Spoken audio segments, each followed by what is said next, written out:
spieël teen die muur is 'n skuldige regter. Elke kraak in my siel voel vanaand net soveel slegter. Ek meet my standaarde wat ek self nie kan bereik nie, en soek na 'n weergawe wat nooit van die norm afwyk nie. Die stemme in my kop hou my lankal reeds gevange, gevleg in die drade van my eie diepste bange. Maar die storms in my gedagtes begin nou bedaar. Ek kyk na my letsels en die prentjie word klaar. Ek hoef nie perfek te wees om heel te kan voel nie. Dis nie wat die lewe van die begin af bedoel het nie. Ek laat vaar die las van die vlekkelose skuld.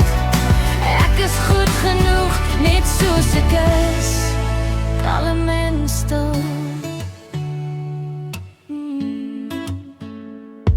Al die briewe van kritiek wat ek self aan my gerig het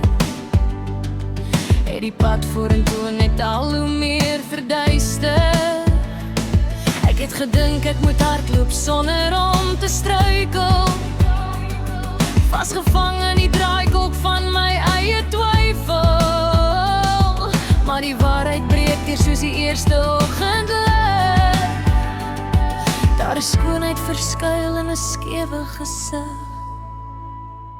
Want die storms in my gedagtes begin nou bedaar. Ek kyk na my letsels en die prentjie word klaar.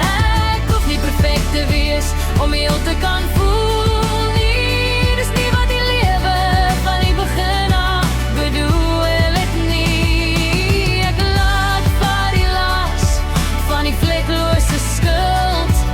Ek is goed genoeg, net soos ek is, kalm en stil.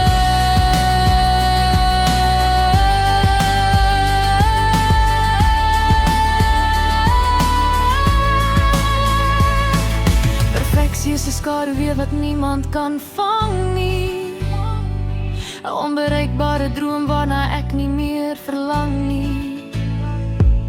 My fout is die lyne wat my storie laat leer, en niks kan my waarde ooit weer skeer.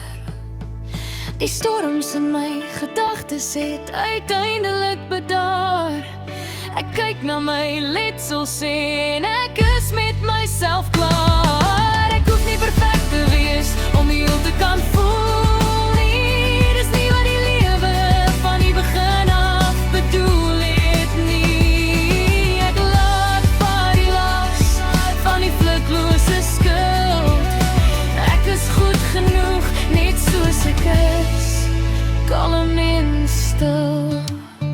Net soos ek is, nie perfek nie, maar vry, goed genoeg.